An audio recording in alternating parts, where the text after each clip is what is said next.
கலைஞனும் அவளை சிலை வடிப்பான், எந்த புலவனும் அவளை பாட்டில் வைப்பான். அந்த இயற்கையும் அவள் மேல் காதல் கொள்ளும், அவள் நினைவாலே என் காலம் செல்லும். நான் பார்த்ததிலே அவள் ஒருத்தியை தான் நல்ல அழகி என்பேன், நல்ல அழகி என்பேன்.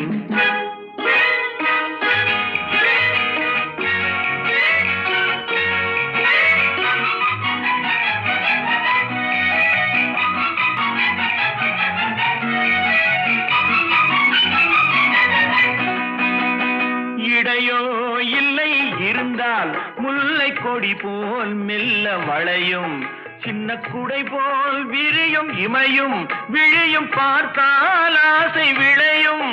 அந்த பூமகள் திருமுகம் மேலே குளிர் புன்னகை வருவதனாலே நிலவு